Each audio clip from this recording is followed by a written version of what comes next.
Hello Collective, today is Wednesday the 20th of August.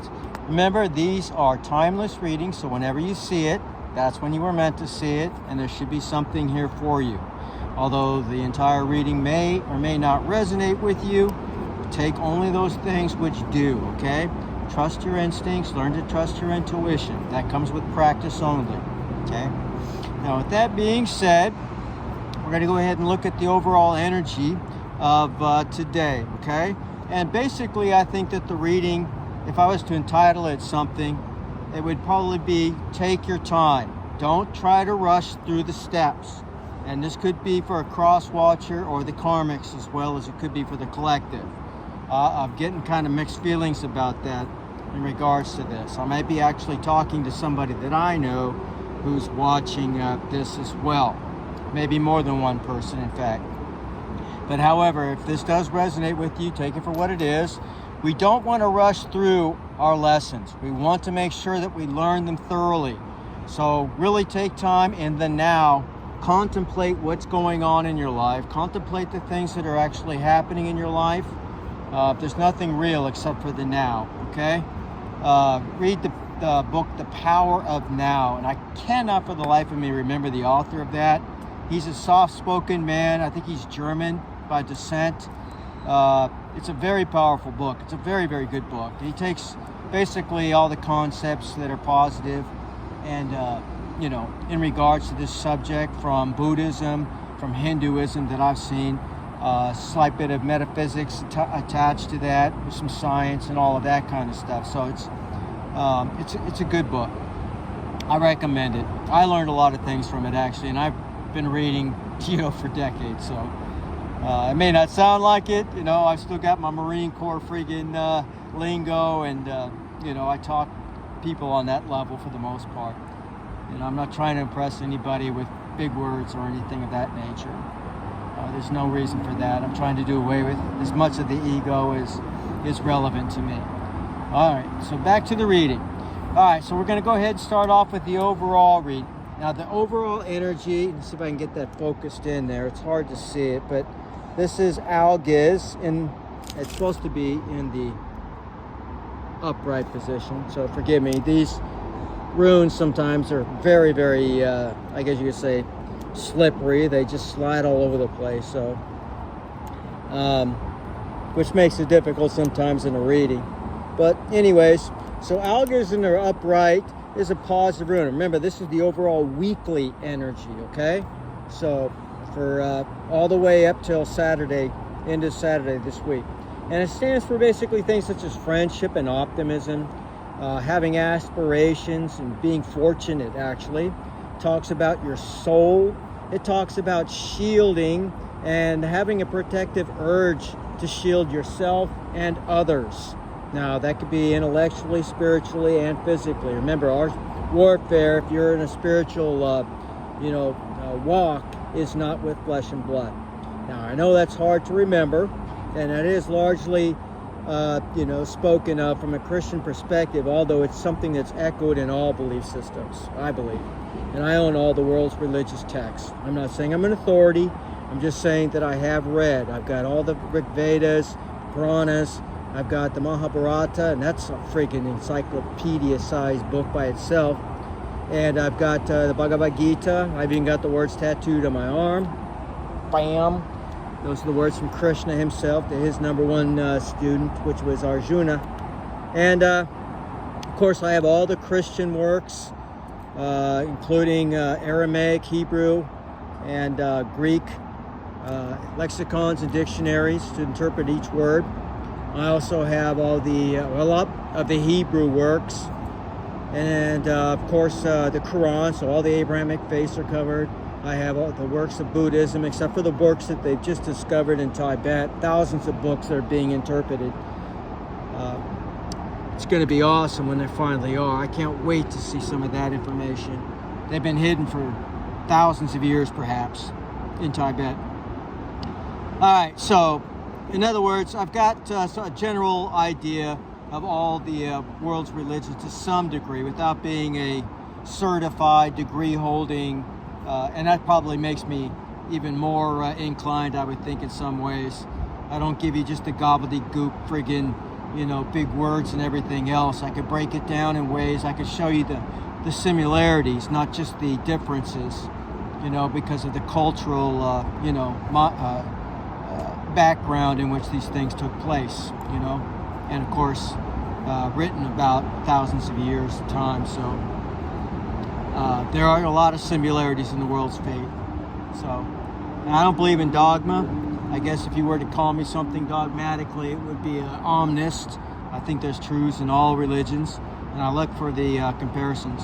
But I don't just look at the, you know, the exoteric works. I also look at the esoteric, those things which are generally hidden, hermetic works, occultic belief systems, many things. And I'm looking for the things that seem to be echoed, you know, throughout, regardless of the title that's given to those particular disciplines and beliefs.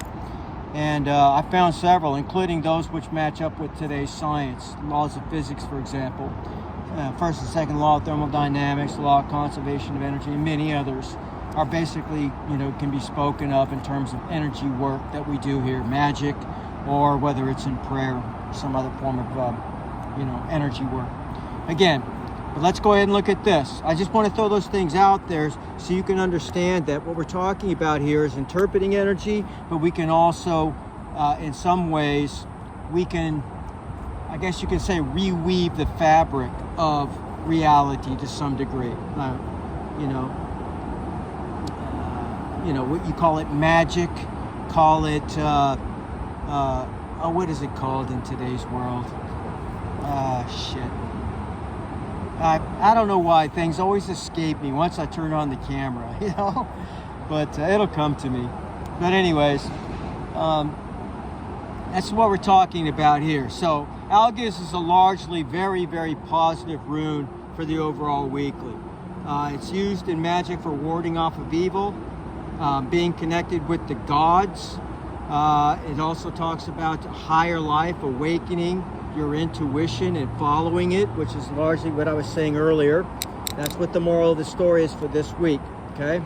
And even though we're seeing more and more of the negative energy shown here, largely representative of those who are working behind the scenes against us, I believe. Some of you in the collective, or that are doing your shadow work and really going through it right now, you may be feeling some of these things as well. So again, if it resonates, you know, accept it and use whatever you can get from this reading to help you in your journey to, you know, get to the other side of this tunnel, if you will. All right, so that's the overall energy of the week. Now, in terms of the pre-Wednesday pull, we got Radho in the reverse. Now, Radho in the reverse, not particularly positive rune. This does talk about family problems and issues, family needs, anxiety, and the worry about somebody that is close to you, family, friend, whatever, loved one. Talks about domestic problems, talks about carelessness, maybe feeling a sense of abandon, loss of control, maybe even the blurring of your consciousness, deception, sterility. And if this is you, I wish to extend my apologies, and I don't want to, trigger anybody, but, sometimes these things do happen to people, and I don't know what to say about it. You know, I was just the opposite, maybe a little too fertile in some ways. I popped out 4 kids pretty quick, and by that I don't mean I gave birth, but I produced 4 kids, back to back. But I love them, and they're all on their own. They're all doing very, very well. Now, this could also mean stagnation as well. So again, if this fits, take it and, make whatever proper changes that you may need in order to correct whatever issues that you may be going through right now as a result of this understanding. And that's what shadow work is, by the way. It's about coming face to face with your demons, realizing what is good and what is bad, trying to find the balance in things, and not denying that you have this dark side, but actually embracing it and learning how to control it instead of allowing it to control you.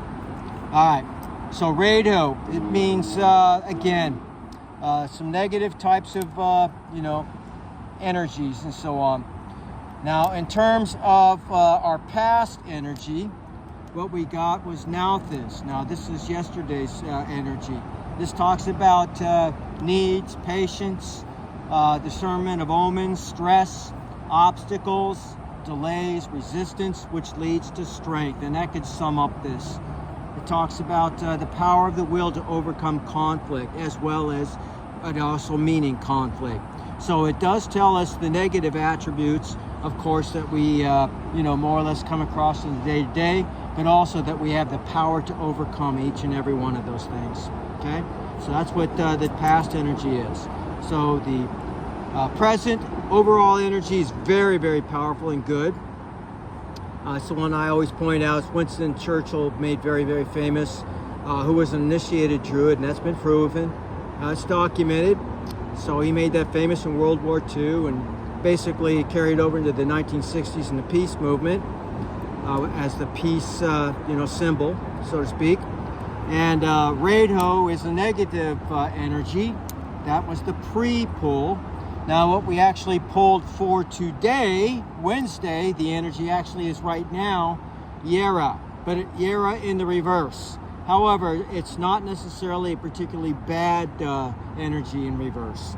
It does talk about not rushing, what you're going through. Basically, allowing the changes, reflect upon the changes, try to find the lessons in them, accept them, and then move forward. That's what basically completing a cycle is all about, in general. And we can do that with each and every lesson that we come across. So it also talks about sudden setbacks. It talks about reversals, perhaps major changes happening in our life, maybe a sense of repetition. We don't want repetition. Repetition is a sign we didn't learn our lessons. Okay? So, if we're repeating something or we're seeing something happen to us over and over, it's because we didn't learn something that was important. We overlooked it in some way. So try to figure out what the lesson is to be learned. Don't repeat those same decisions that you made. It may require a great deal of self-sacrifice and discipline, but you can overcome it so that you no longer have to repeat those cycles. So change is also a part of this and reflected by that. It could also talk about bad timing, conflict, and even poverty. And if you too are going through that, you do have my sympathies, my empathy, and everything else. I know how difficult that is. Trust me. You can overcome it. Trust me. It's not the end of the world. Now, as far as influences go, what I have over here to my left, and this is what we call Ewaz, but it's in the upright. Ewaz in the upright talks about anything regarding progress or forward momentum, okay? But doing it as a team or a collective. Again, the example I always use is like a horse rider and the rider itself. The horse and the rider have to act in harmony, or it's going to be quite a difficult journey for the both of them. The rider himself is going to be very sore or worse, and it could make it harder for the horse on top of that as well. So working together in harmony, or two horses, for example, pulling a carriage. If they're out of stride one with the other, then it can lead to problems as well. It's like, two oarmen in a boat. If they're out of sync, then you're not going to make a lot of progress.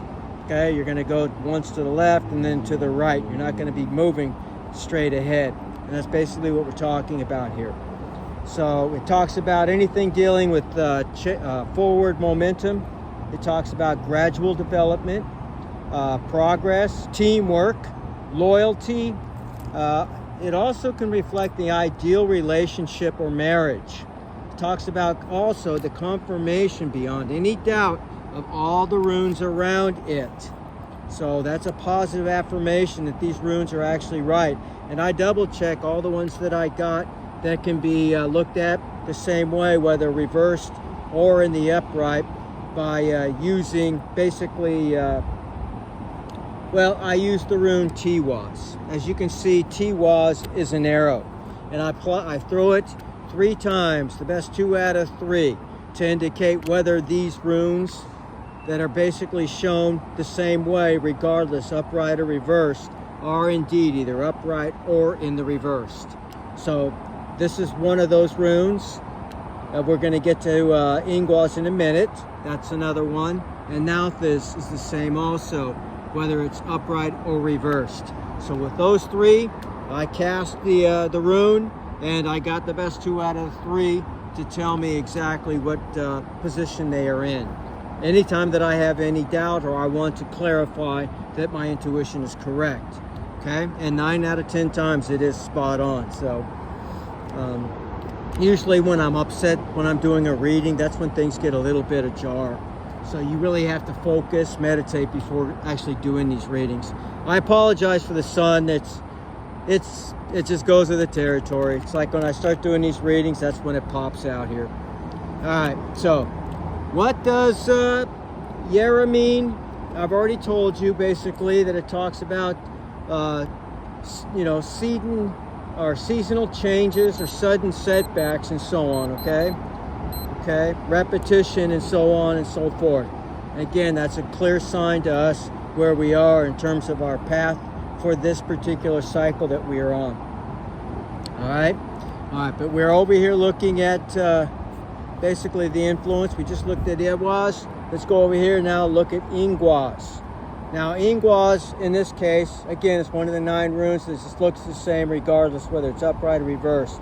In this case, it is in the reverse position. So Ingwas in the reverse is not particularly bad rune. It does talk about milestones and beginnings and endings. So again, it's very similar to the death card, where it talks about the end and perhaps the beginning of a cycle. So that's basically its overall meaning.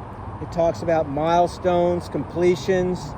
It talks about limits, hopefulness, but also potential blindness. Okay?